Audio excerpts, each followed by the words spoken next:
숨소리조차 낼 수 없는 정막 속에서 심장이 터질 듯이 요동치는 소리만이 귓가를 때리고 있었다. 어둠이 짙게 깔린 내의원 약방의 구석진 병풍 뒤 은심은 자신의 입을 두 손으로 틀어막은 채 공포에 질린 눈동자로 문살 틈새를 응시하고 있었다.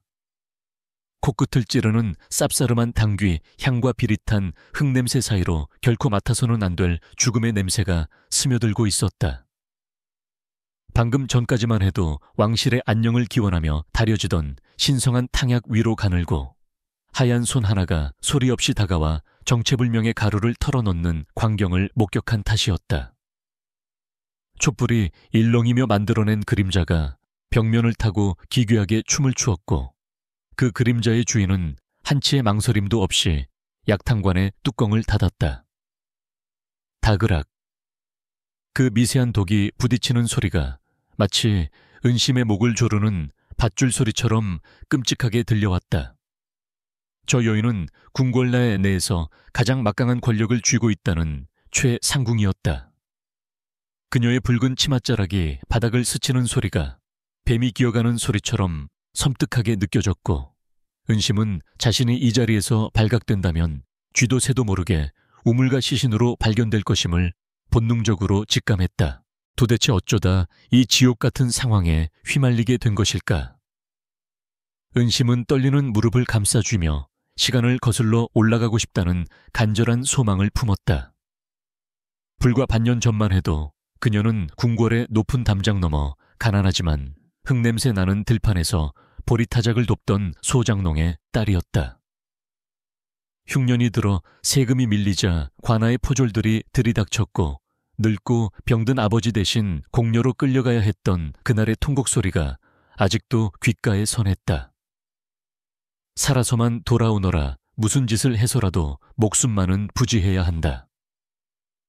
어머니가 피눈물을 흘리며 쥐어주었던 낡은 놀이가에 하나를 품고 들어온 구중군궐은 화려함 뒤에 썩은 내가 진동하는 무덤과도 같았다.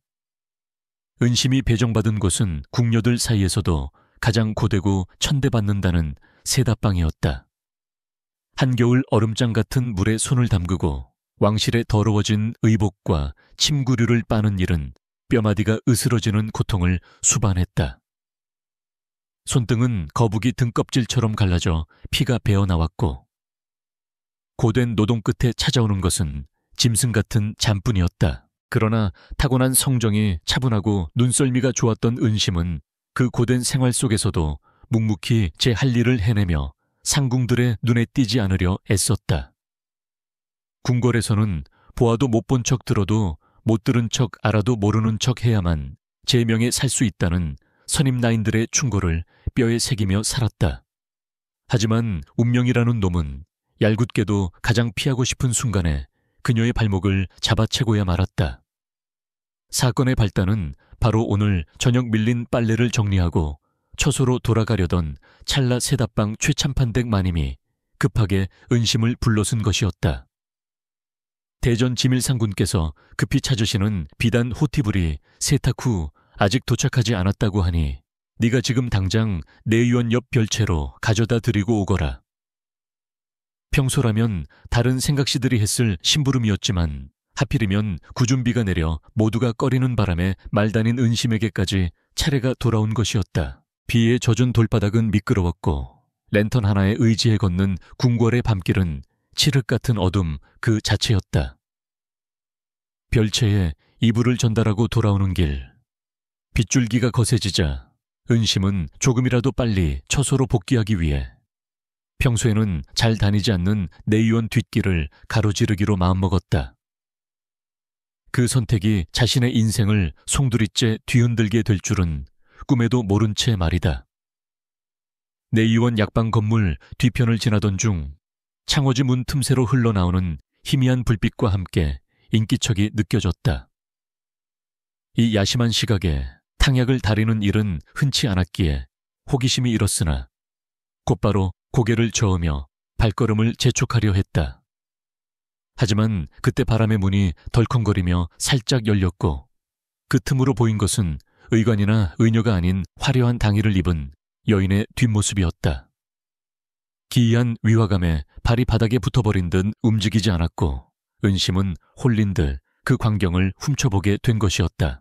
병풍 뒤에 몸을 숨긴 은심의 눈앞에서 최상궁은 품속에서 꺼낸 종이봉투를 열어 하얀 가루를 펄펄 끓는 약탕관에 털어 넣었다. 가루는 닿자마자 검붉은 거품을 일으키며 순식간에 녹아들었고 달큰하면서도 역겨운 향기가 퍼져나갔다. 최상궁의 얼굴에는 섬뜩하리만치 차가운 미소가 걸려 있었다. 그녀는 익숙한 손놀림으로 약탕관을 휘젓고는 아무 일도 없었다는 듯 주변을 정리하기 시작했다. 은심은 숨소리가 새어나갈까봐 혀를 깨물며 고통을 참았다. 만약 지금 저 문이 열리고 최상궁과 눈이라도 마주친다면 은심은 내일 아침 쥐도 새도 모르게 사라진 수많은 궁녀 중 하나가 될 것이 분명했다. 최상궁은 마지막으로 탕약 그릇을 쟁반에 받쳐 들고는 주위를 경계하듯 두리번거리다가 천천히 약방을 빠져나갔다. 문이 닫히고 그녀의 발자국 소리가 빗소리에 묻혀 완전히 사라질 때까지 은심은 돌처럼 굳어 있었다. 한참이 지나서야 은심은 풀린 다리를 겨우 추스르며 병풍 뒤에서 기어 나올 수 있었다. 등줄기는 식은땀으로 흥건했고 심장은 여전히 진정될 기미를 보이지 않았다. 당장이라도 소리를 지르며 도망치고 싶었지만 그랬다가는 오히려 의심을 살 수 있었다. 최대한 자연스럽게 아무것도 보지 못한 것처럼 이곳을 빠져나가야만 했다. 은심이 떨리는 손으로 문고리를 잡으려던 순간 바닥에 떨어진 무언가가 희미한 달빛에 반사되어 반짝였다. 그것은 최상궁이 황급히 약방을 빠져나가며 미처 챙기지 못한 가루가 담겨있던 작은 종이봉투였다. 본능적으로 그것이 위험한 물건임을 알면서도 은심의 손은 제멋대로 움직여 그것을 집어들었다. 종이에는 정체를 알 수 없는 하얀 가루가 미세하게 남아있었고 코를 대보니 머리가 어질할 정도로 독한 향이 났다. 이것은 독이다. 그것도 왕을 시해하려는 끔찍한 독약임이 틀림없었다. 은심의 손안에 들린 얇은 종이 한 장이 마치 청은망은의 바위처럼 무겁게 느껴졌다. 이것을 가지고 있다는 사실만으로도 영모죄에 휘말려 삼족이 멸해질 수 있는 중죄였다. 당장이라도 바닥에 던져버리고 도망치고 싶었으나 억울하게 죽어간 수많은 이들의 원혼이 발목을 잡는 듯 했다. 만약 이대로 침묵한다면 내일 아침 주상 전하께서는 피를 토하며 쓰러지실 것이고 그 죄는 엉뚱한 누군가가 뒤집어쓰게 될 것이었다. 어쩌면 그 탕약을 올리는 어린 생각씨가 희생양일 수도 있었다. 갈등과 공포가 머릿속에서 폭풍처럼 휘몰아쳤다. 그때 밖에서 누군가의 헛기침 소리와 함께 벅벅거리는 발소리가 다시 들려왔다. 최상궁이 무언가를 잊은 것을 깨닫고 다시 돌아온 것일까 아니면 순찰을 도는 내금이 군사들일까. 은심은 사색이 되어 급히 품속 깊숙한 곳 어머니가 준 놀이개가 있는 주머니에 종이봉투를 구겨 넣었다. 그리고는 고양이처럼 재빠르게 약방의 뒷문을 열고 빗속으로 몸을 던졌다. 차가운 빗방울이 얼굴을 때렸지만 그 차가움조차 느껴지지 않을 만큼 온몸이 뜨겁게 달아올라 있었다. 진흙탕이 튀어 치맛자락을 더럽히는 것도 아랑곳하지 않고 그녀는 어둠 속을 달리고 또 달렸다. 세다방 처소에 낡은 문을 열고 들어와 젖은 이불 속으로 파고들 때까지 그녀는 단 한 번도 뒤를 돌아보지 못했다. 방 안에는 고단한 하루를 마친 동료들이 코를 골며 잠들어 있었지만 은심의 눈은 천장을 뚫을 듯이 말똥말똥했다. 품속에 숨긴 종이 봉투가 심장 바로 위에서 불덩이처럼 뜨겁게 느껴졌다.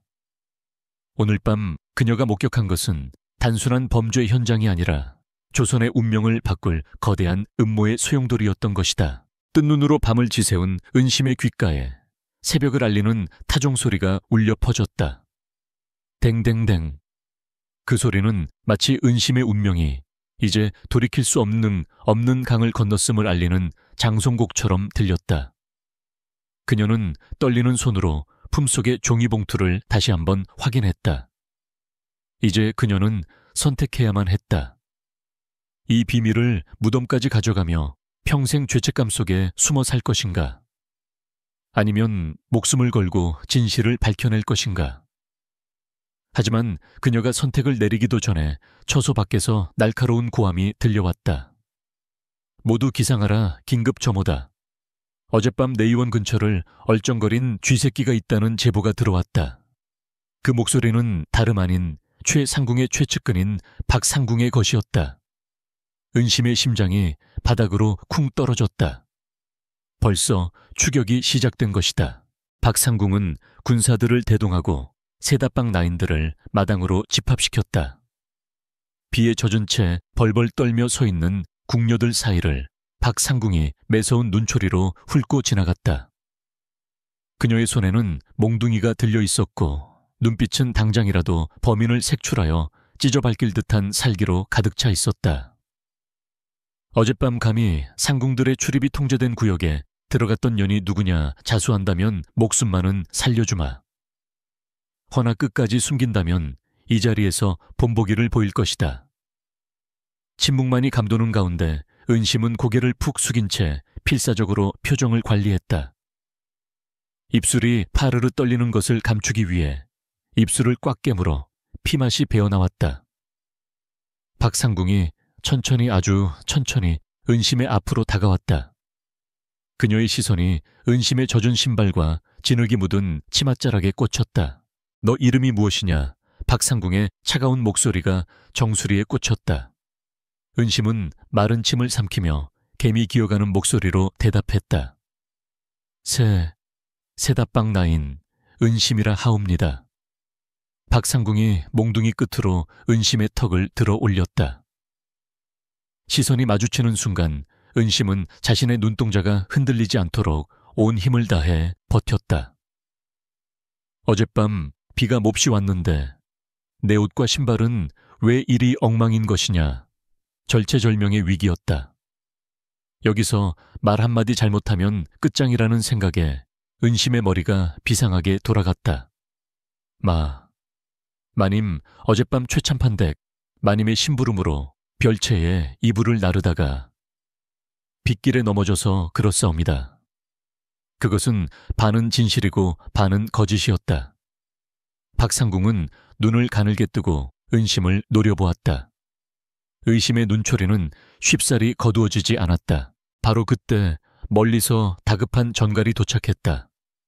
대전에서 난리가 났습니다. 전하께서 탕약을 드시고 쓰러지셨답니다. 그 소리에 박상궁의 얼굴이 하얗게 질리며 황급히 군사들을 이끌고 대전 쪽으로 달려갔다.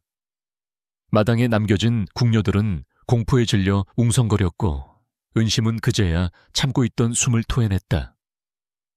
전하가 쓰러지셨다. 최상궁이 넣은 그 가루 때문이 분명했다. 은심의 손이 저절로 가슴팍의 주머니를 움켜쥐었다. 끔찍한 비극은 이미 시작되었고 유일한 증거를 가진 자신은 폭풍의 눈 한가운데 서 있게 된 것이다.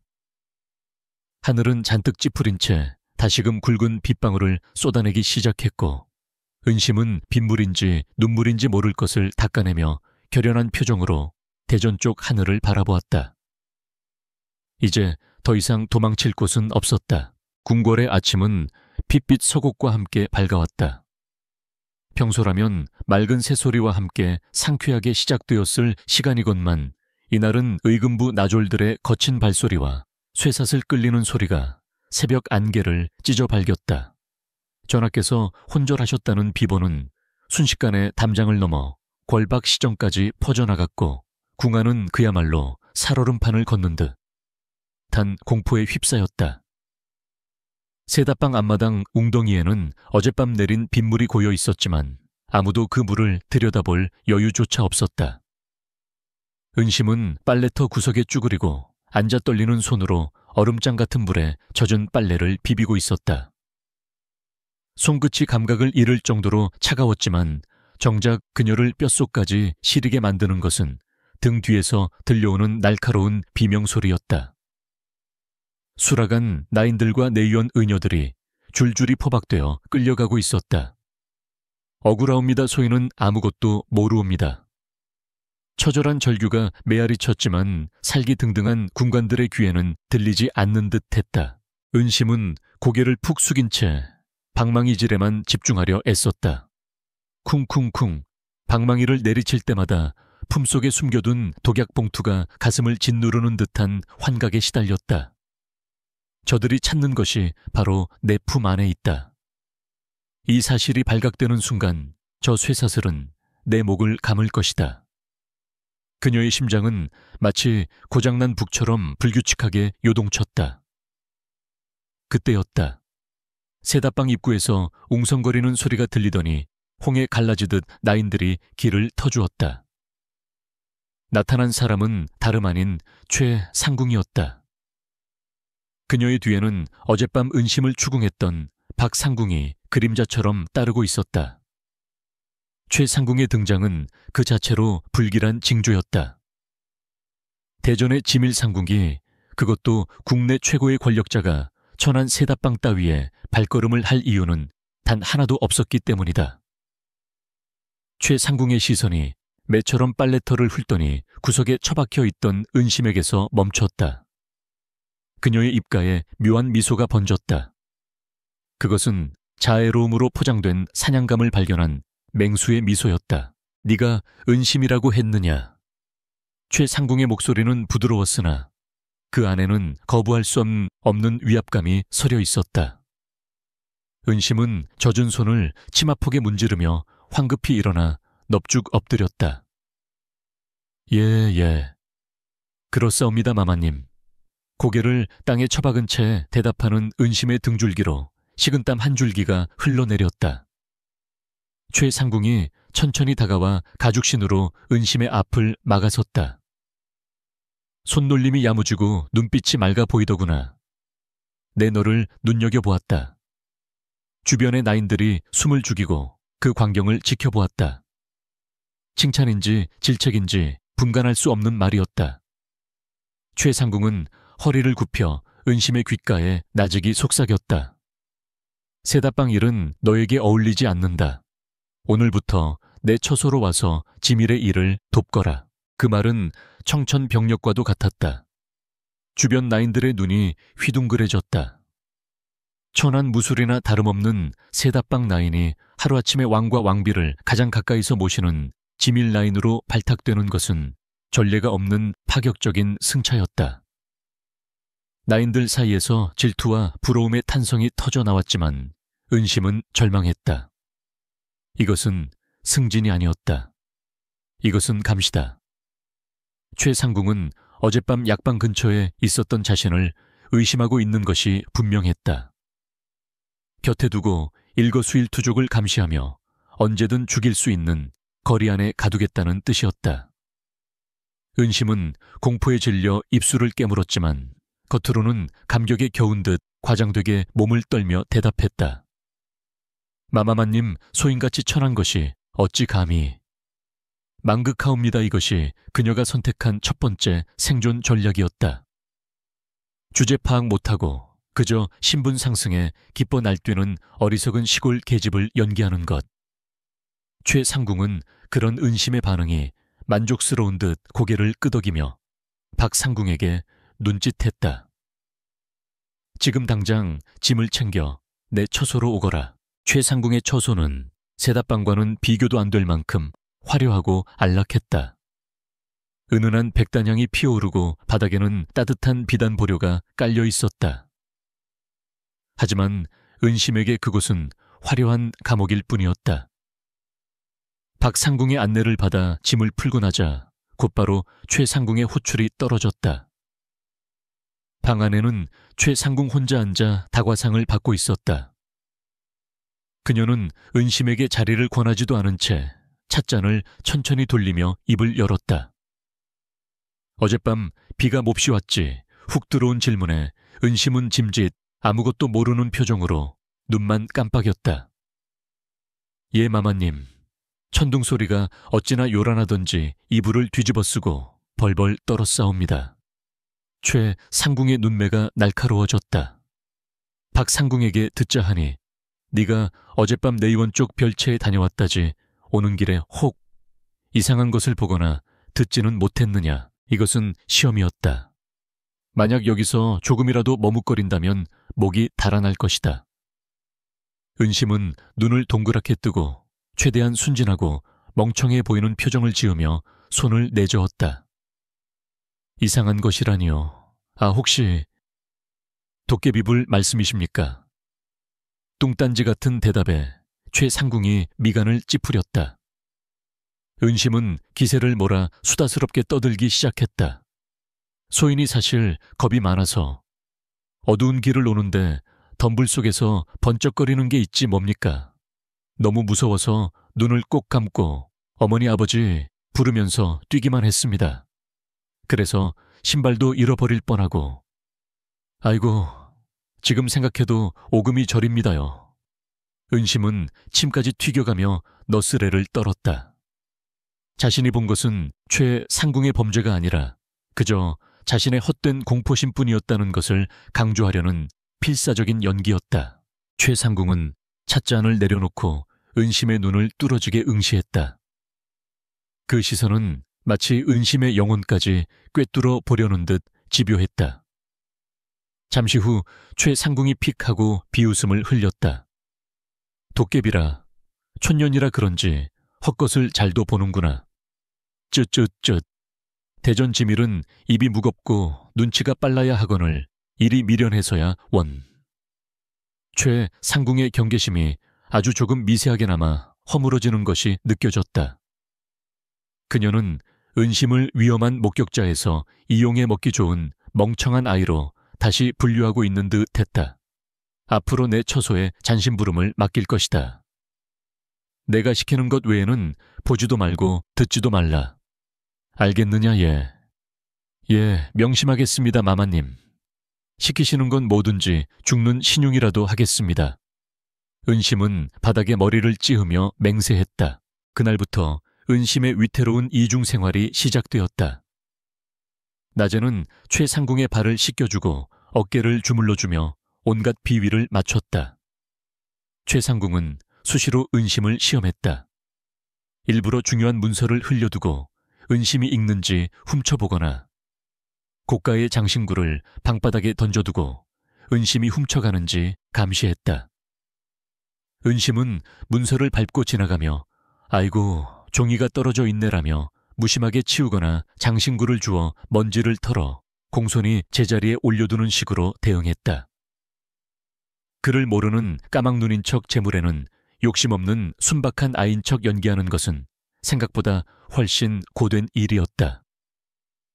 신경을 곤두서느라 밤마다 머리가 깨질 듯 아팠고 소화가 되지 않아 위장이 뒤틀렸다. 가장 견디기 힘든 것은 죄책감이었다. 전하의 병세는 날로 위중해져 갔다. 내의원에서는 원인 불명의 식중독이라 진단했지만 은심은 그것이 독에 의한 중독임을 알고 있었다. 해독제를 쓰지 못하고 엉뚱한 약만 쓰고 있으니 차도가 있을 리 만무했다.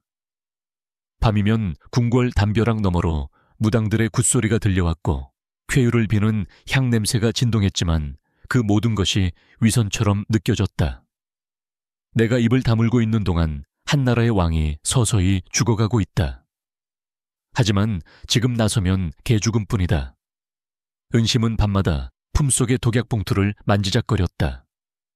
이것은 그녀를 지켜주는 부적이자 동시에 목을 조르는 올감이었다. 이 증거 하나만으로는 부족했다. 확실한 물증 그리고 최상궁의 배후를 밝혀내지 못한다면 이 작은 종이 봉투는 휴지 조각이 되어버릴 것이 뻔했다. 그러던 어느 날 결정적인 위기가 닥쳐왔다. 최상궁이 외출한 사이 은심은 청소를 하라는 명을 받고 그녀의 침소에 들어갔다. 구석구석 먼지를 털어내던 중 자개장 깊숙한 곳에 숨겨진 작은 약상자를 발견했다. 호기심에 이끌려 상자를 열어보려던 찰나 문 밖에서 기척이 느껴졌다. 은심은 화들짝 놀라 걸레질을 하는 척 바닥에 엎드렸다. 문이 열리고 최상궁이 들어왔다. 그녀의 표정은 싸늘하게 굳어 있었다. 무엇을 하고 있었느냐? 최상궁의 시선이 은심의 손과 자개장을 번갈아 향했다. 심장이 입 밖으로 튀어나올 것만 같았다. 은심은 짐짓 태연하게 걸레를 들어 보이며 대답했다. 장롱 밑에 먼지가 어찌나 많은지 팔이 닿지 않아 끙끙대고 있었습니다요. 마마님, 저 안쪽까지 닦으려면 막대기가 필요할 것 같습니다. 최상궁은 의심스러운 눈초리로 다가와 자개장을 살폈다. 다행히 약상자는 건드린 흔적이 없었다. 그녀는 안도의 한숨을 짧게 내쉬며 은심을 내려다보았다. 쓸데없는 짓 하지 말고 찻상이나 나오거라. 귀한 손님이 오실 것이다. 귀한 손님 이 시국에 최상궁을 찾아올 손님이 누구란 말인가. 은심은 찻상을 준비하며 귀를 쫑긋 세웠다.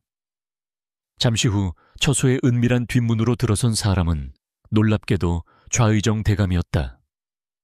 조정의 실세이자 왕위 계승 문제를 두고 전하와 대립각을 세우던 인물이었다. 은심은 찻상을 들고 방으로 들어가려다 문 앞에서 멈칫했다. 방 안에서 들려오는 대화 소리가 너무나도 충격적이었기 때문이다. 전하의 기력이 쇠하여 오늘 내일 하시니 이제 곧 우리의 세상이 올 것입니다. 좌의정의 걸걸한 목소리였다. 모두 대감의 덕분이옵니다. 다만 내의원에서 탕약 성분을 의심하는 자가 있어 걱정입니다. 어미쥐가 냄새를 맡은 것 같아 처리해야 할 듯합니다. 최상궁의 목소리에는 살기가 어려 있었다. 어미쥐라니 내의원의 누군가를 말하는 것인가. 은심의 손이 부들부들 떨려 찻잔이 다그락거렸다. 그 소리는 고요한 복도에 천둥처럼 울려 퍼졌다. 누구냐 방 안에서 호통 소리가 터져 나왔고 문이 벌컥 열렸다. 좌의정과 최상궁의 시선이 동시에 문 앞에 선 은심에게 꽂혔다. 은심은 그 자리에 얼어붙었다. 이번엔 도깨비 핑계도 통하지 않을 상황이었다. 그녀의 머릿속이 하얗게 비어버렸다. 최상궁이 무서운 속도로 다가와 은심의 멱살을 잡았다. 내년이 감히 엿듣고 있었느냐. 은심은 숨이 막혀 캑캑거렸다. 좌의정이 뒤에서 차갑게 말했다. 얼굴을 본 이상 살려둘 수 없다. 당장 처리하게. 절체절명의 순간 은심의 뇌리에 번뜩이는 기지가 스쳤다. 그녀는 찻상을 일부러 바닥에 엎어버리며 뜨거운 차를 자신의 발등에 쏟았다. 아악 뜨거워 비명을 지르며 바닥을 구르기 시작했다. 고통은 거짓이 아니었기에 눈물이 왈칵 쏟아졌다. 아이고, 내 발 마마님. 죄송합니다. 문지방에 걸려 넘어지는 바람에. 으앙, 너무 아파요. 은심은 어린애처럼 울부짖으며 화상 입은 발을 부여잡고 난리법석을 떨었다. 엿들은 것이 아니라 넘어져서 찻잔 소리를 낸 것처럼 위장한 것이다. 최상궁은 찡그린 얼굴로 혀를 찼다. 에이그 칠칠 맞은 것. 엿들은 게 아니라 넘어진 개냐 은심은 콧물 범벅이 된 얼굴로 고개를 끄덕였다. 예, 뭐가요? 아우, 뜨거워라. 마마님, 저 발이 익어버릴 것 같습니다요. 그녀의 처절한 연기에 좌의정은 경멸 어린 시선을 보내며 손을 휘저었다. 저런 멍청한 계집이 엿들었다 한들 무슨 말을 알아먹겠나. 소란 피우지 말고 내보내게. 최상궁은 미심쩍어 하면서도 은심을 거칠게 밀쳐냈다. 당장 나가서 약이나 발라라. 그리고 오늘 일은 입도 뻥끗하지 말거라. 찻상을 엎은 죄는 나중에 엄히 물을 것이다. 은심은 절뚝거리며 방을 빠져나왔다. 복도 끝 모퉁이를 돌자마자 그녀는 다리에 힘이 풀려 주저앉았다. 발등은 화상을 입어 붉게 부어올랐고 쓰라림이 밀려왔지만 목숨을 건졌다는 안도감이 더 컸다. 하지만 안도감은 곧 거대한 공포로 바뀌었다. 최상궁의 배우가 좌의정이라니. 이것은 단순한 독살 미수가 아니라 왕조를 뒤엎으려는 역모였다. 자신이 감당하기엔 너무나 거대한 파도였다. 그날 밤 은심은 욱신거리는 발을 감싸쥐고 잠 못 이루고 있었다. 그때 창호지 문을 톡톡 두드리는 아주 작은 소리가 들렸다. 바람 소리인가 싶었지만 소리는 규칙적이었다. 톡톡톡. 누군가 신호를 보내고 있었다. 은심은 숨을 죽이고 문을 아주 조금 열었다. 어둠 속에 누군가의 형체가 서 있었다. 검은 복면을 쓴 그는 손가락을 입에 대어 조용히 하라는 신호를 보낸 뒤 문틈으로 작은 쪽지 하나를 밀어넣고는 바람처럼 사라졌다. 은심은 떨리는 손으로 쪽지를 집어들었다. 달빛에 비추어 본 쪽지에는 낯선 필체로 단 한 문장이 적혀 있었다. 나는 네가 그날 밤 약방에서 무엇을 보았는지 알고 있다. 살고 싶다면 내일 유시 후원 낡은 정자로 오라. 은심의 심장이 덜컥 내려앉았다.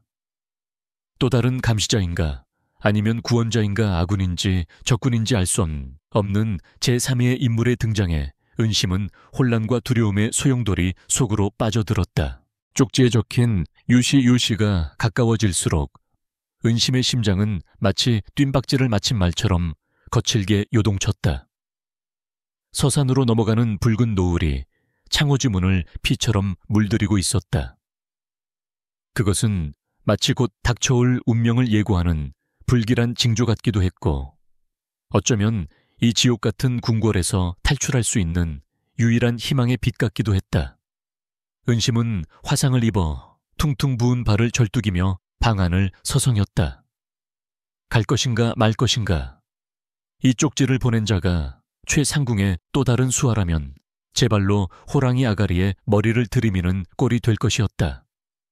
하지만 만약 그가 정말로 나를 도울 수 있는 사람이라면, 아니 적어도 최상궁의 적이라면 은심은 품속에 숨겨둔 독약 봉투를 꺼내 들었다. 이 종이 한 장에 자신의 목숨뿐만 아니라 병상에 누워 계신 전하의 안위, 더 나아가 조선의 명운이 걸려 있었다. 더 이상 혼자서 감당하기엔 그 무게가 너무나 버거웠다. 죽더라도 알고나 죽자. 은심은 입술을 깨물며 결단을 내렸다. 최상궁은 마침 좌의정과의 밀담 이후 기분이 좋아진 탓인지 일찌감치 술상을 받아들고 자신의 방에 틀어박혀 있었다. 감시의 눈길이 느슨해진 틈을 타 은심은 은밀히 처소를 빠져나왔다. 궁궐의 후원은 화려한 정악들과 달리 인적이 드물고 음산한 기운이 감도는 곳이었다. 특히 약속 장소인 낡은 정자는 선대왕 때 화재가 난 이후로 방치되어 귀신이 나온다는 소문까지 도는 금기의 구역이었다. 무릎까지 자란 잡풀들이 발목을 휘감았고 썩은 나무 기둥에서 나는 쾌쾌한 냄새가 코를 찔렀다. 바람이 불 때마다 앙상한 나뭇가지들이 서로 부딪히며 기괴한 비명소리를 내질렀다. 은심은 공포심의 오금이 저려왔지만 젖먹던 힘을 다해 발걸음을 옮겼다. 정제 도착했을 때 사방은 이미 어둠에 잠겨 있었다. 계십니까? 은심의 목소리는 모기 소리만큼 작게 떨려 나왔다. 아무런 대답도 없었다. 오직 바람 소리뿐이었다.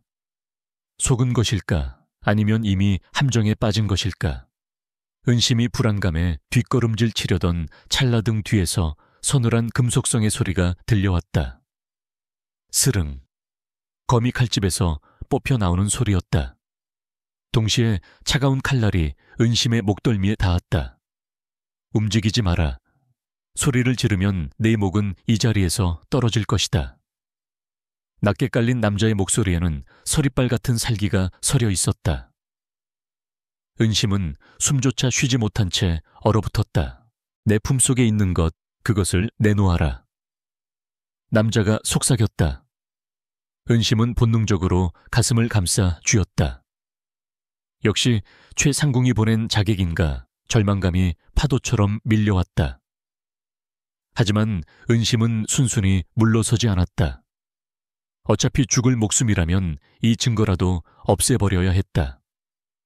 그녀는 떨리는 손으로 품속의 봉투를 꺼내는 척하다가 재빨리 정자 아래 연못으로 던져버리려는 신용을 했다.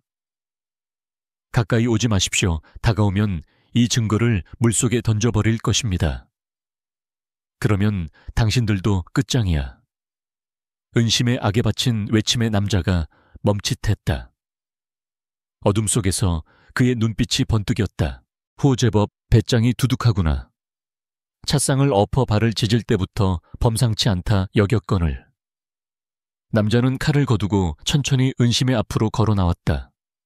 구름에 가려졌던 달이 모습을 드러내며 남자의 얼굴을 비추었다. 검은 복면을 벗어내린 그의 얼굴은 뜻밖에도 젊고 수려했다.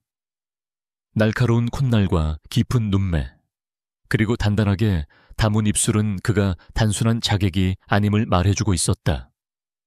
그는 궁궐 내의 경비를 담당하는 내금이 군관 복장이 아닌 평복 차림이었지만 허리에는 왕실의 문양이 새겨진 호패를 차고 있었다. 누구십니까? 은심이 경계심을 풀지 않은 채 물었다. 사내는 짧게 한숨을 내쉬며 품에서 마패를 꺼내 보였다. 달빛 아래 3마리의 말이 그려진 마패가 은은하게 빛났다. 나는 사헌부 감찰이자 전하의 밀명을 받고 움직이는 암행어사 이준이다. 암행어사, 그 단어는 은심에게 마치 구세주의 이름처럼 들렸다. 하지만 아직 안심할 수는 없었다. 궁궐 안에까지 암행어사가 들어왔다는 것은 상황이 그만큼 절박하다는 뜻이었다. 이준은 은심의 눈을 똑바로 바라보며 말했다.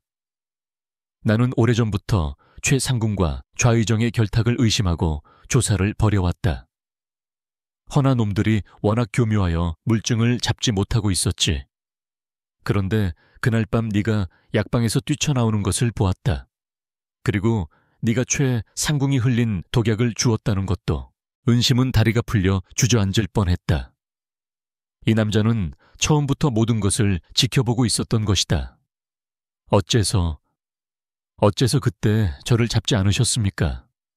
은심의 물음에 이준의 표정이 씁쓸하게 일그러졌다.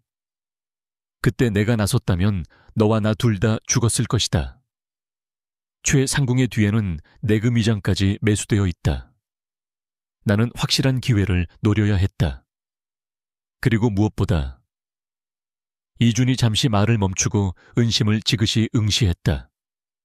네가 그 독약을 최상궁에게 바치지 않고 숨기는 것을 보았다.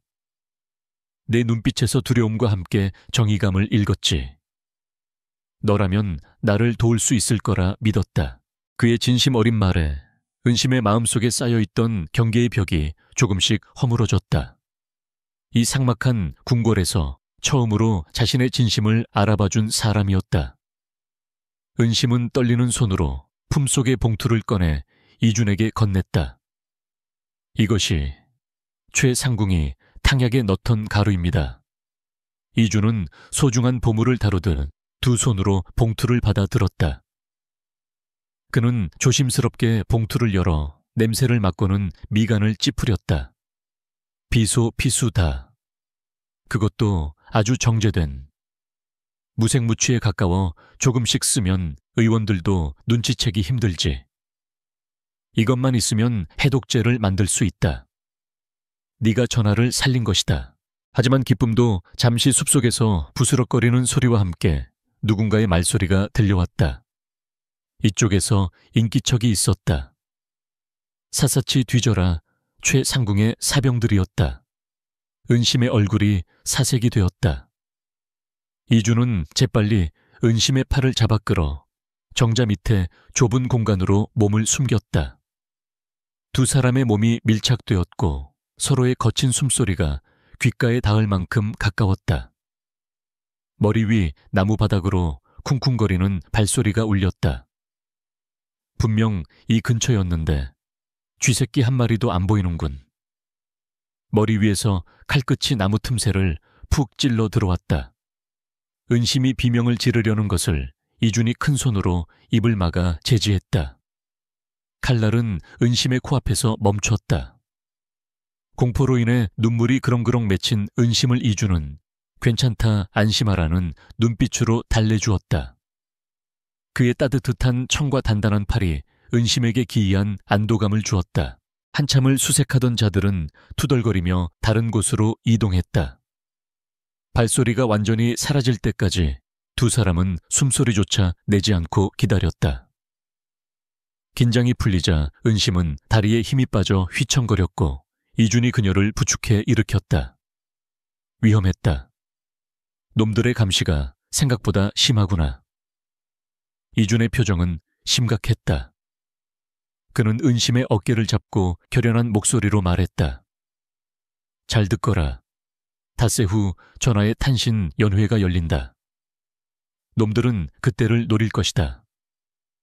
연회장의 수많은 인파 속에서 마지막 독을 써서 전하를 시해하고 그 죄를 음식 맛을 보는 김이상궁이나 다른 누군가에게 뒤집어 씌울 작정이다. 그럼 어떻게 해야 합니까? 은심이 물었다. 이준은 차가운 눈빛으로 어둠 속을 응시했다. 우리는 그 역모의 현장을 덮칠 것이다.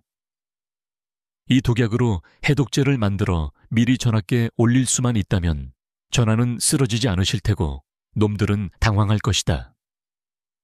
그때 네가 증인이 되어야 한다. 증인. 그것은 목숨을 건 도박이었다. 만약 실패한다면 역적으로 몰려 능지처참을 당할 수도 있었다. 하지만 은심은 더 이상 물러설 곳이 없음을 알고 있었다. 하겠습니다. 제 목숨을 걸고 전하를, 아니 억울하게 죽어갈 사람들을 지키겠습니다. 은심의 눈빛이 그 어느 때보다 단단하게 빛났다. 이준은 품속에서 작은 단도를 꺼내 은심에게 쥐어주었다. 호신용이다.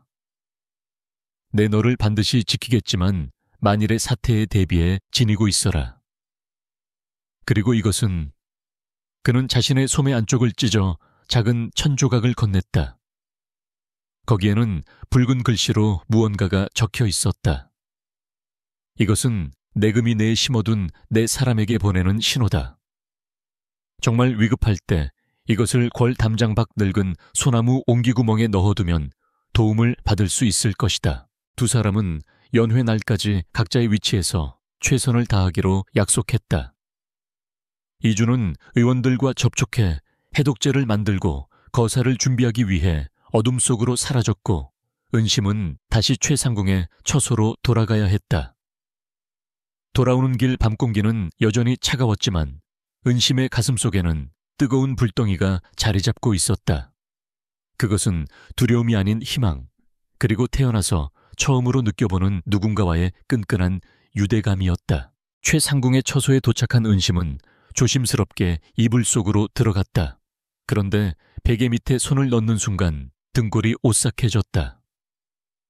자신이 숨겨두었던 어머니의 유품인 놀이개의 위치가 미세하게 바뀌어 있었다. 누군가 자신의 짐을 뒤진 것이다. 최상궁이었다. 그녀는 아직 의심을 거두지 않았고 은심이 없는 사이 방을 수색했던 것이다. 다행히 독약은 품에 지니고 나갔기에 발각되지 않았지만 이것은 경고였다. 나는 너를 지켜보고 있다. 은심은 단도를 품에 꼭 안고 어둠 속을 노려보았다. 이제 전쟁은 시작되었다. 가면을 쓴 자들과 가면을 벗기려는 자들의 목숨을 건 숨바꼭질. 다음 날부터 궁궐은 연회 준비로 분주해졌다. 곳곳에 화려한 등불이 내걸리고 수라간에서는 고소한 음식 냄새가 진동했다. 하지만 은심의 눈에는 그 붉은 등불들이 마치 핏방울처럼 보였고 풍악 소리는 비명소리처럼 들렸다.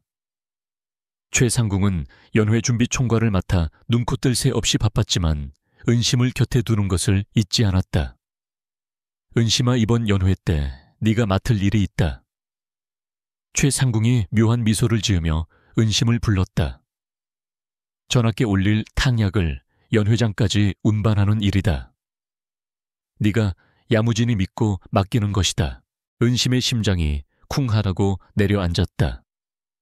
최상궁은 자신을 이용해 독이 든 탕약을 나르게 하려는 속셈이었다. 만약 일이 잘못되면 독을 탄 범인으로 자신을 지목하여 꼬리를 자르려는 완벽한 계획이었다. 은심은 떨리는 손을 감추며 고개를 숙였다. 황공하옵니다, 마마님. 실수 없이 해내겠사옵니다.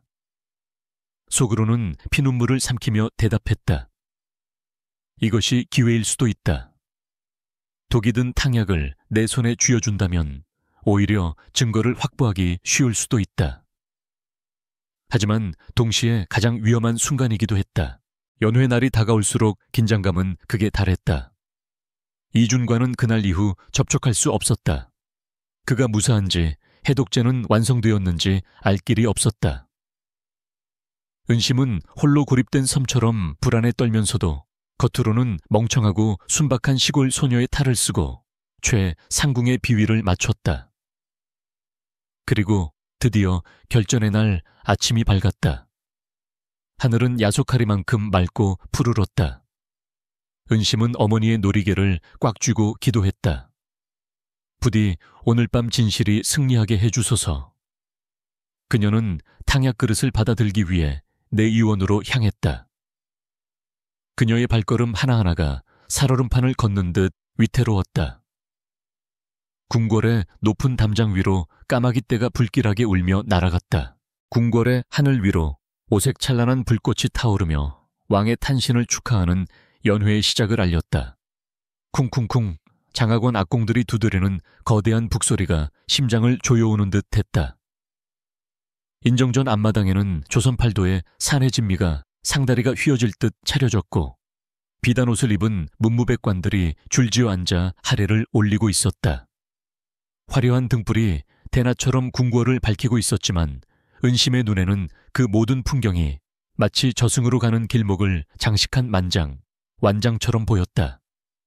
그녀는 수락한 한쪽 구석진 방에서 마지막으로 올릴 탕약 그릇을 앞에 두고 무릎을 꿇고 있었다. 손끝이 하얗게 질릴 정도로 치맛자락을 움켜쥐고 있었지만 떨림은 멈추지 않았다. 방금 전 최상궁이 은심에게 건네준 탕약 그릇에서는 희미하게 달콤하면서도 역한 향이 올라오고 있었다. 최상궁은 평소와 달리 지나치게 자애로운 표정으로 은심의 어깨를 두드렸다.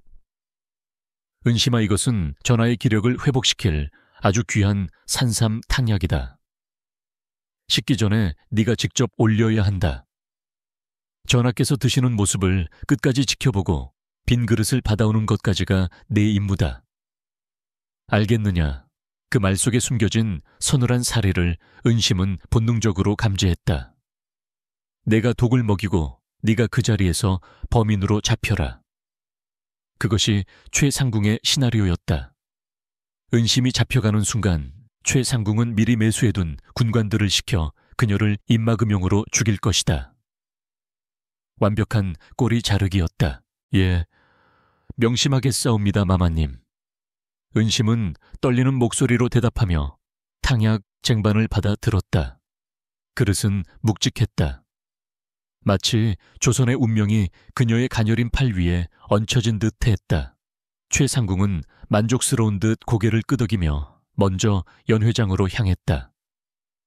은심은 깊은 숨을 들이마셨다.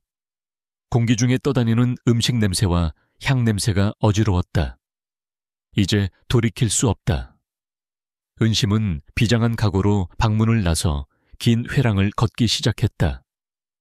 복도 끝 어둠 속에 숨어있을 이준을 생각했다. 그가 정말 올까? 혹시 발각되어 이미 죽은 것은 아닐까? 불안감이 독버섯처럼 피어올랐지만 그녀는 애써 고개를 저으며 걸음을 재촉했다. 연회장은 그야말로 별천지였다. 화려한 무희들이 춤을 추고 술잔이 오가는 소리로 시끌벅적했다. 연단 가장 높은 곳에는 병색이 완연한 왕이 힘겹게 앉아 있었고 그 옆에는 왕비가 근심 어린 표정으로 부채질을 하고 있었다. 그리고 그 아래 좌의정이 거만한 자세로 술잔을 기울이며 왕을 곁눈질하고 있었다. 그의 눈빛은 충신의 그것이 아니라 먹잇감이 쓰러지기를 기다리는 하이에나의 탐욕으로 번들거렸다.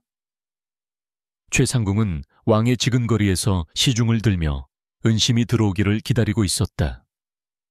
은심이 나타나자 최상궁의 눈이 날카롭게 빛났다. 어서 오라고, 어서 이 죽음의 잔을 올리라고 재촉하는 눈빛이었다. 은심은 수많은 신하들의 시선을 뚫고 연단 중앙으로 걸어나갔다. 한 발자국 뗄 때마다 발목에 채워진 보이지 않는 족쇄가 무거워지는 듯 했다. 음악 소리가 잦아들고 장내에 정적이 감돌았다. 왕이 탕약을 드실 시간임을 알리는 내관의 목소리가 울려 퍼졌다. 지밀라인 은심 전하께 탕약을 올리라. 은심은 연단 앞 계단을 올라 왕의 옥좌 앞에 다다랐다. 가까이서 본 왕의 얼굴은 흑빛이었다. 입술은 메말라 있었고 눈은 초점을 잃고 흐릿했다. 이분이 내 아버지와 백성들을 굽어 살피셔야 할 어버이시구나. 연민과 분노가 동시에 치밀어 올랐다. 은심은 쟁반을 내려놓고 탕약 그릇을 들어 올렸다. 최상궁이 은심의 옆으로 다가와 짐짓 엄한 목소리로 꾸짖었다. 무엇을 망설이느냐? 전하께서 기다리신다. 어서 울리지 않고. 좌의정 역시 날카로운 눈초리로 은심을 노려보고 있었다. 은심의 손이 부들부들 떨렸다. 그릇 속에 검은 액체가 출렁거렸다. 지금이다. 지금이 아니면 기회는 없다. 은심은 왕에게 그릇을 내미는 척하다가 갑자기 그릇을 쥔 손을 거두고 왕을 향해 소리쳤다. 전하 드시면 아니도옵니다. 이 탕약에는 독이 들어있사옵니다. 그 외침은 연회장의 정적을 깨고 천둥처럼 울려 퍼졌다. 순간 시간이 멈춘 듯 모든 이들의 동작이 굳어버렸다. 왕의 눈이 크게 떠졌고 좌의정은 술잔을 떨어뜨렸다. 가장 먼저 반응한 것은 최상궁이었다. 그녀의 얼굴이 순식간에 악귀처럼 일그러졌다. 이 미친년이 감히 어전해서 무슨 망발이냐. 최상궁은 번개같이 달려들어 은심의 뺨을 후려쳤다. 짝하는 파열음과 함께 은심이 바닥으로 나뒹굴었다. 입안이 터져 비릿한 피맛이 났다. 하지만 은심은 탕약 그릇만은 필사적으로 품에 안아 쏟지 않았다. 이것이 유일한 증거였다. 여봐라, 인연이 실성을 하여 전하의 탕약을 엎으려 했다. 당장 끌어내어라. 최상궁이 앙을 쓰며 소리쳤다. 대기하고 있던 내금이 군사들이 우르르 몰려나와 은심을 포박하려 했다.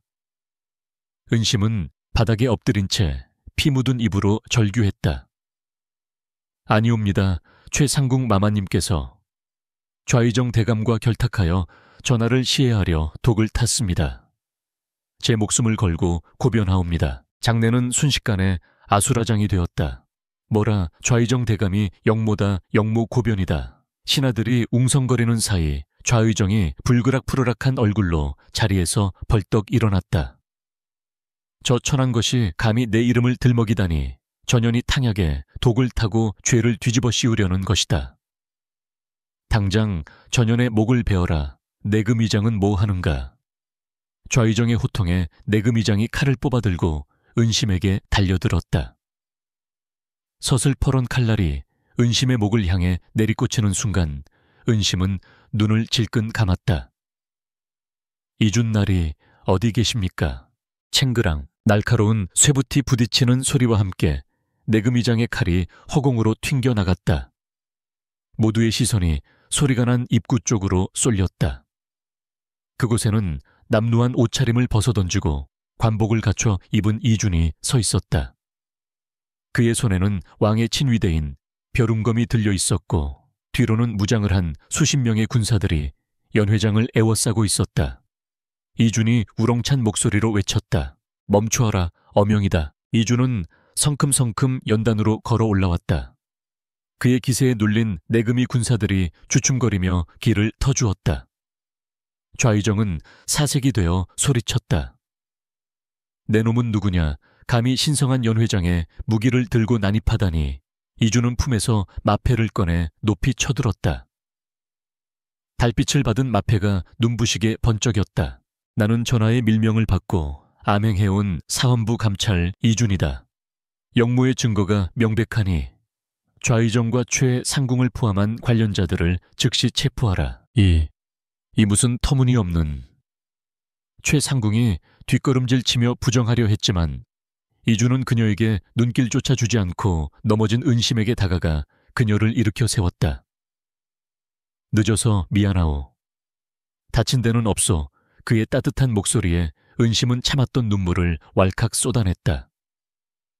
날이 증거를, 이 약을 지켰습니다.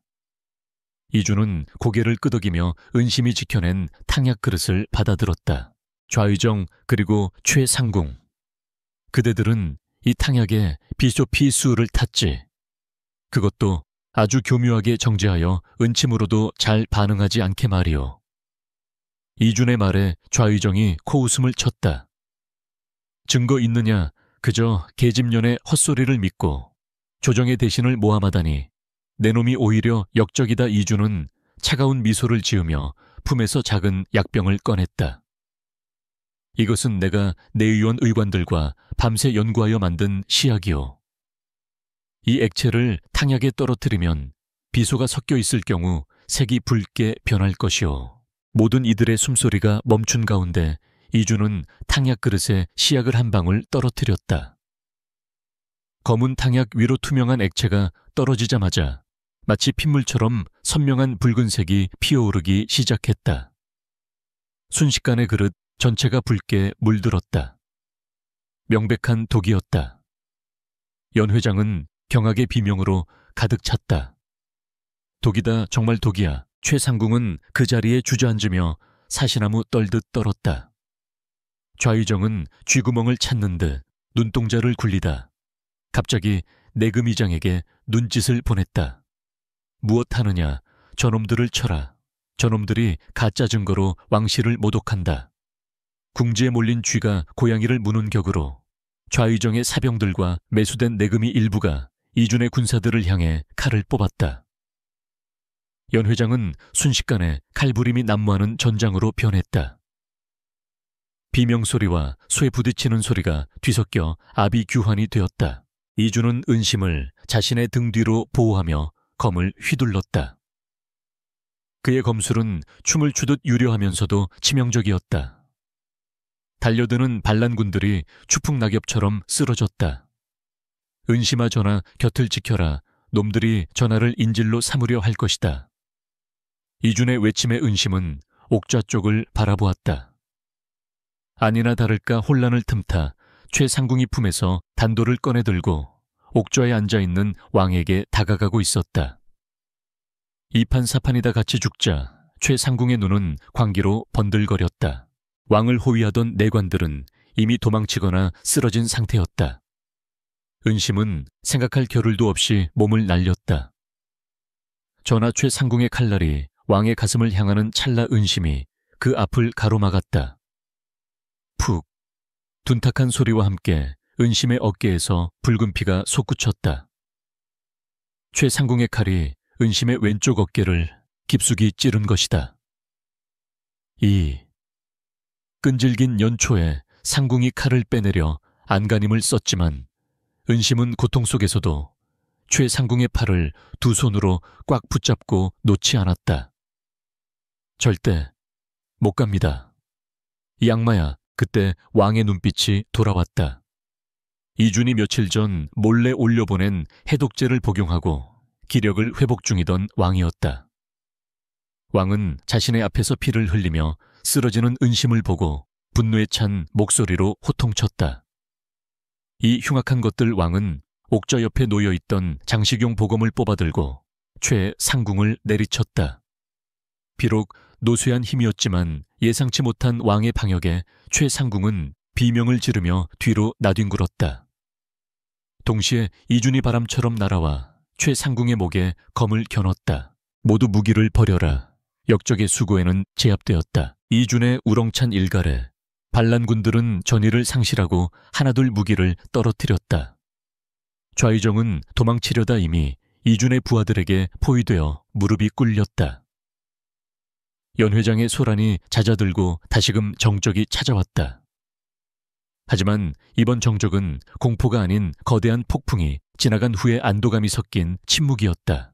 은심은 바닥에 쓰러진 채 가쁜 숨을 몰아쉬었다. 어깨의 상처에서 흘러나온 피가 비단 바닥을 붉게 적시고 있었다. 시야가 점점 흐릿해졌다. 멀리서 이준이 자신을 향해 달려오는 모습이 보였다. 은심아 정신 차려라. 그가 은심을 안아 일으켰다. 그의 품은 따뜻했다. 왕이 옥좌에서 내려와 피투성이가 된 은심의 손을 잡았다. 네가 나를 살렸구나. 이름 없는 궁녀가 이 나라를 구했어. 왕의 눈에서 뜨거운 눈물이 떨어져 은심의 손등을 적셨다. 은심은 희미한 미소를 지었다. 아버지 어머니, 저 해냈어요. 이제 집에 갈 수 있을까요? 그녀는 이준의 걱정스러운 얼굴을 마지막으로 보며 깊은 어둠 속으로 빠져들었다. 의식이 끊어지는 순간에도 귓게는 이준의 절규가 메아리 쳤다. 의원 어이를 불러라. 당장. 다음날 궁궐 앞 광장에는 수많은 백성이 구름처럼 몰려들었다. 대역죄인들의 처형식이 거행되는 날이었다. 포승줄에 묶인 좌의정과 최상궁, 그리고 그들의 일당들이 줄지어 형장으로 끌려 나왔다. 백성들은 그들에게 돌과 오물을 던지며 분노를 표출했다. 저놈들이 우리 임금님을 독살하려 했다지. 천벌을 받을 놈들. 최상궁은 산발한 머리에 피가 맺힌 얼굴로 허공을 노려보았지만 이미 그녀의 권세는 끝장난 뒤였다. 망나니의 칼춤이 시작되고 서슬퍼런 칼날이 햇빛을 받아 번뜩였다. 쿵! 북소리와 함께 역적들의 목이 떨어지며 조선을 뒤덮고 있던 검은 먹구름도 함께 거치는 듯 했다. 며칠 뒤 내의원 깊은 곳에 있는 특별병실에서 은심은 눈을 떴다. 창문을 통해 들어오는 따스한 햇살이 그녀의 얼굴을 간지럽히고 있었다. 어깨의 통증은 여전했지만 마음만은 깃털처럼 가벼웠다. 옆을 보니 이준이 의자에 앉아 꾸벅꾸벅 조고 있었다. 그의 얼굴은 며칠 동안 잠을 못 잔 듯 수척했지만 그 모습조차 믿음직스러워 보였다. 은심이 몸을 일으키려 하자 기척을 느낀 이준이 번쩍 눈을 떴다. 깨어났느냐? 몸은 좀 어떠냐? 나리. 은심의 목소리는 갈라져 나왔지만 눈빛만은 맑았다.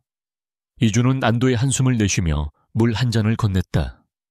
꼬박 사흐흐를 알았다. 어의 말로는 칼날이 급소를 빗나가 천만다행이라 하더구나. 네가 깨어나지 못할까봐 얼마나 걱정했는지 아느냐. 평소의 냉철한 모습과는 달리 허둥대는 그의 모습에 은심은 픽 웃음이 났다. 죄인들은 어찌 되었습니까? 모두 처형되었다. 좌의정의 일족은 유배를 갖고 궁궐 내의 썩은 뿌리들도 모두 뽑아내었다. 전하께서도 쾌차하고 계신다. 이 모든 것이 내 덕분이다. 이준은 은심의 손을 조심스럽게 잡았다. 투박하고 상처투성이인 손이었지만 그에게는 세상에서 가장 고귀한 손이었다. 전하께서 너에게 큰 상을 내리실 것이다. 상궁의 첩지는 물론이고 원한다면 내 가족들을 모두 면천 미안젠 시켜주시겠다고 하셨다. 면천, 노비 신분에서 벗어나 양인이 되는 것. 그것은 은심이 꿈에서도 바라지 못했던 기적이었다. 하지만 은심은 창밖에 푸른 하늘을 바라보며 묘한 표정을 지었다. 상궁이라, 저는 그저 다시 흙냄새를 맡고 싶습니다, 나리. 그녀의 말에 이준은 잠시 놀란 듯했지만 이내 부드러운 미소를 지었다. 그리 될 것이다. 네가 원하는 대로. 두 사람의 시선이 마주쳤다. 말하지 않아도 서로의 마음이 통하고 있었다. 피비린내 나는 권력투쟁 속에서 피어난 연꽃 같은 인연이었다. 이제 마지막 장만이 남아있었다. 궁궐 밖 진짜 세상에서의 삶이 그들을 기다리고 있었다. 살을 애는 듯한 삭풍이 물러간 궁궐의 정원에는 어느새 연분홍빛 매화가 꽃망울을 터뜨리고 있었다. 피비린내와 음모가 진동하던 구중궁궐의 묵은 때를 씻어내기라도 하든 봄비가 촉촉이 대지를 적시고 지나간 뒤였다. 은심은 대전으로 향하는 긴 회랑을 걸으며 달라진 공기에 무게를 실감했다. 불과 몇 달 전만 해도 숨소리조차 크게 낼 수 없었던 살얼음판 같던 이곳이 이제는 따스한 햇살이 내려앉은 평온한 안식처처럼 느껴졌다. 오가는 나인들과 내관들의 표정에는 더 이상 공포나 의심의 그늘이 없었다. 그들은 은심을 마주칠 때마다 걸음을 멈추고 깊이 허리를 숙여 존경의 예를 표했다. 은심 아기씨, 평안하셨습니까? 은인께서 지나가십니다. 낯선 호칭과 과분한 대접이 은심은 여전히 어색하기만 했다. 그녀의 어깨에 남은 칼자국은 희미한 흉터로 변해가고 있었지만 그날의 기억은 그녀의 영혼을 단단하게 재련해 놓았다. 더 이상 그녀는 두려움에 떠는 시골 소녀가 아니었다. 오늘은 전하께서 친히 은심을 불러 공로를 치하하시는 날이었다. 인정전의 거대한 문이 육중한 소리를 내며 열리자 황금빛 용상에 앉아 계신 왕의 모습이 보였다. 독의 기운을 완전히 털어내신 듯 왕의 안색은 옥처럼 맑았고 눈빛은 총기로 빛나고 있었다. 그 곁에는 이준희 정 3품 당상관의 관복을 입고 늠름하게 서 있었다. 그의 시선이 들어오는 은심에게 다짜 입가에 였지만 따뜻한 미소가 번졌다. 은심은 붉은 비단 방석 위에 엎드려 큰 절을 올렸다. 전하 천한 소인이 감히 옥체를 보옵니다. 왕은 껄껄 웃으며 손을 내저었다. 고개를 들라. 네가 어찌 천하다 할 수 있겠느냐. 너는 썩어 문드러질 뻔한 이 나라의 근간을 바로 세운 1등 공신이다. 왕의 목소리에는 진심 어린 감사가 담겨 있었다. 내관이 다가와 두루마리 하나를 펼쳐 읽어 내려갔다. 지밀라인 은심은 그 충심과 용기가 가히 만인의 귀감이 될 만하다. 이에 과인은 너에게 정 5품 상궁의 첩지를 내리고 논밭 3,000평과 비단 100필 그리고 노비 10명을 하사하여 그 공을 치하하노라. 또한 내 부모와 형제들의 신분을 면천시켜 양인으로 삼을 것이니 대대로 왕실의 은혜를 기억하라. 어전의 신하들이 일제히 망극하옵니다. 를 외치며 축하했다. 나인 신분에서 하루아침에 고위 상궁이 되고 가문이 면천되는 것은 전례 없는 파격적인 보상이었다. 평생을 놀고 먹어도 남을 막대한 재물과 명예가 은심의 눈앞에 놓여 있었다. 모두가 그녀가 감격의 눈물을 흘리며 받아들일 것이라 예상했다. 하지만 은심은 잠시 침묵했다. 그녀의 눈동자가 흔들림 없이 왕을 응시했다. 화려한 금박이 수놓아진 천장구름 위를 걷는 듯 단 푹신한 보려 코끝을 간지럽히는 귀한 향 냄새. 이 모든 것이 꿈만 같았지만 은심의 가슴 한구석에는 채워지지 않는 허전함이 있었다. 그것은 바로 바람이었다. 담장에 가로막혀 제멋대로 불지 못하는 궁궐의 바람이 아니라 고향 들판을 거침없이 달리는 흙내 섞인 바람이 그리웠다. 은심은 다시 한번 깊이 머리를 조아렸다. 전하 성은이 망극하여 몸둘 바를 모르겠사옵니다. 하오나 소인 감히 전하께 한 가지 청을 올리고자 합니다. 왕이 의아한 듯 고개를 갸웃했다. 말해보거라. 네가 원하는 것이라면 무엇이든 들어줄 것이다. 은심은 마른 침을 삼키고 떨리지만 또렷한 목소리로 말했다. 소인에게 내려주신 상궁의 첩지와 재물을 거두어 주시옵소서. 장내가 술렁거렸다. 왕의 눈이 커졌다. 그게 무슨 말이냐? 내 상이 부족하다는 뜻이냐? 아니옵니다, 전하. 과분하여 감당할 수가 없습니다. 소인은 본래 흙을 만지며 살아온 아이입니다. 비단옷보다는 거친 무명옷이 편하고 산의 진미보다는 보리밥의 된장국이 더 그립습니다. 궁궐의 높은 담장은 저에게 너무나 높고 답답합니다. 은심의 목소리가 잠시 메이었다. 권력의 맛을 보았으나 그 달콤함 뒤에 숨겨진 독이 얼마나 무서운지도 보았습니다. 소인은 그저 고향으로 돌아가 늙으신 부모님을 모시고 땀 흘려 농사지으며 평범하게 살고 싶습니다. 부디 소인을 궁 밖으로 놓아주십시오. 정적이 흘렀다. 신하들은 숨을 죽이고 왕의 처분을 기다렸다.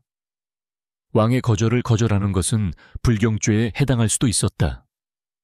한참 동안 은심을 내려다보던 왕의 입에서 긴 한숨과 함께 허탈한 웃음이 터져 나왔다.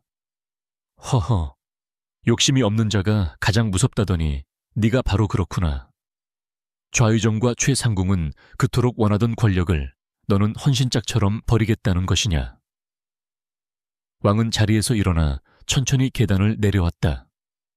그리고 엎드려 있는 은심의 어깨를 직접 잡아 일으켰다. 좋다. 내 뜻이 정 그러하다면 윤허하겠다.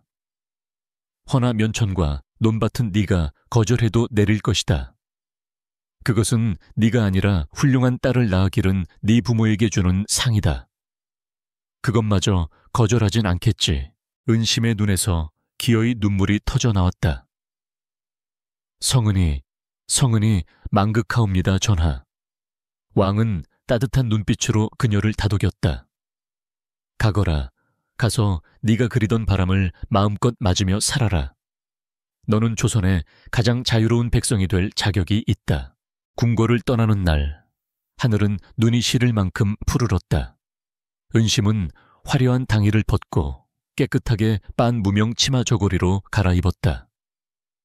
짐이라곤 어머니가 주셨던 낡은 놀이개와 왕이 하사한 교지 한 장, 그리고 소박한 옷까지 몇 벌이 든 보따리 하나뿐이었다. 돈화문을 나서는 그녀의 발걸음은 깃털처럼 가벼웠다. 문박스까지 배웅을 나온 것은 이준이었다. 그는 평복 차림으로 말고삐를 쥔 채 서 있었다. 정말 가는 것이냐? 이준의 목소리에 아쉬움이 짙게 배어 있었다. 은심은 환하게 웃으며 고개를 끄덕였다. 예, 나리. 제 자리는 이곳이 아님을 깨달았습니다. 나리께서는 이곳에 남아 전하를 도와 훌륭한 정치를 펼쳐주십시오. 이준은 씁쓸한 표정으로 은심을 바라보았다. 생사를 넘나드는 위기 속에서 싹텄던 연정은 말로 다 하지 않아도 서로의 가슴 속에 깊이 뿌리 박혀 있었다. 하지만 그는 알았다.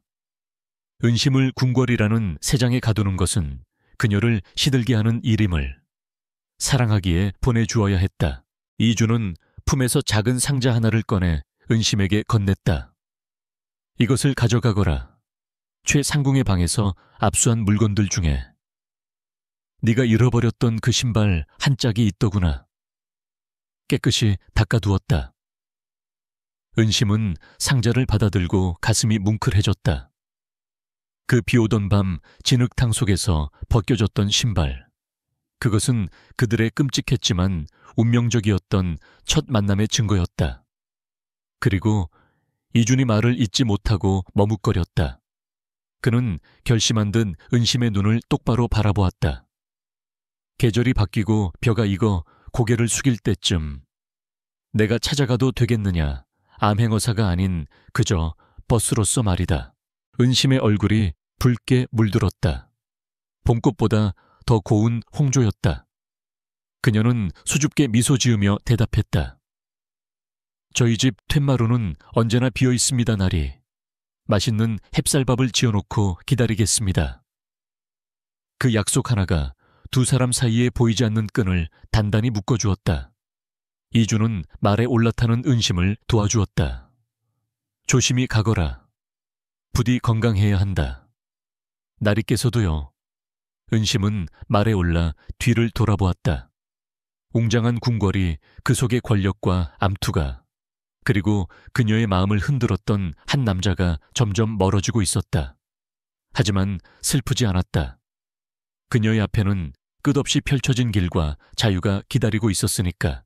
고향으로 돌아가는 길은 멀고도 험했지만 은심에게는 소풍 가는 길처럼 즐거웠다.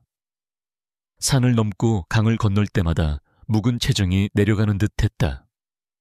며칠을 꼬박 걸어 마침내 고향 마을 어귀에 들어섰을 때 익숙한 흙냄새와 소똥 냄새가 향수처럼 그녀를 반겼다. 멀리서 밭을 갉던 아버지가 지게를 내려놓고 눈을 비비며 바라보았다. 저게 누구여 은심이 아니여. 아버지 어머니. 은심은 짐 보따리를 내던지고 논두렁을 가로질러 달렸다. 흙투성이가 된 채 달려오는 딸을 부둥켜 안은 늙은 부모의 손은 나무 껍질처럼 거칠었지만 그 어떤 비단보다 따뜻했다.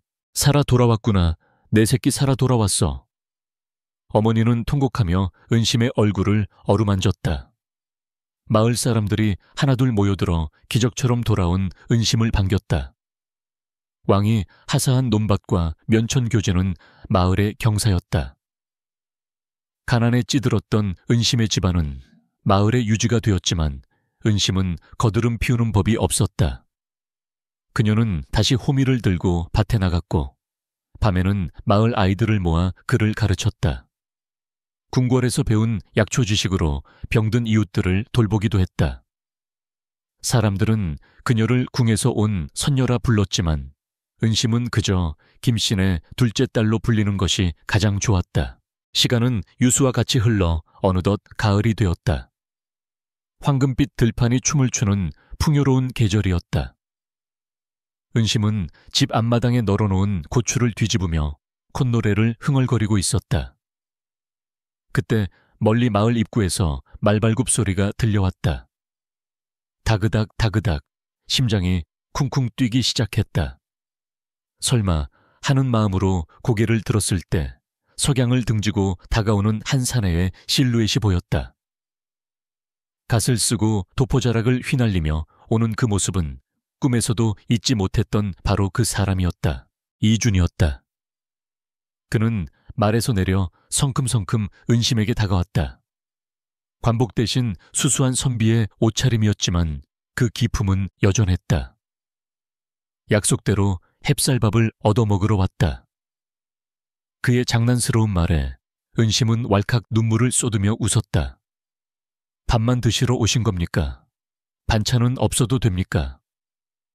은심의 농담에 이준이 활짝 웃으며 대답했다. 너와 함께라면 찬물에 밥을 말아먹어도 진수성찬일 것이다. 두 사람은 붉게 물든 노을을 배경으로 서로를 마주보았다. 궁궐의 화려함도 권력의 달콤함도 이 순간의 평화와 비할 바가 아니었다. 이준은 관직을 내려놓고 낙향하여 서당을 열 계획이라 했다. 은심은 약방을 차려 사람들을 돕기로 했다. 거창하지 않지만 소박하고 단단한 행복이 그들의 앞날에 펼쳐져 있었다. 이야기는 여기서 끝을 맺는다. 세상 사람들은 왕이 사는 궁궐이 가장 높고 화려한 곳이라 말하지만 진정으로 귀한 것은 높은 담장 안에 있지 않다. 탐욕으로 얼룩진 마음은 아무리 비단으로 감싸도 악취가 나지만 진실하고 선한 마음은 거친 무명옷을 입어도 꽃향기가 나는 법이다. 한낱 시녀였던 은심이 조선을 구하고 스스로의 운명까지 바꾼 것은 그녀가 가진 것이 많아서가 아니라 지켜야 할 올바른 마음이 있었기 때문이리라. 지금도 어느 시골 마을의 오래된 느티나무 아래에는 할머니가 된 은심이 아이들에게 옛날 이야기를 들려주고 있을지 모른다. 얘들아, 저 높은 궁궐에 사는 왕보다 제 마음의 주인이 되어 사는 농부가 훨씬 더 행복하단다 라고. 바람이 불어와 들판의 곡식들을 쓰다듬고 지나간다. 그 바람 소리 속에 은심과 이준의 웃음소리가 섞여 있는 듯하다. 핏빛으로 시작되었던 이야기는 가장 따뜻하고 찬란한 황금빛 가을 들판에서 비로소 완전한 마침표를 찍는다.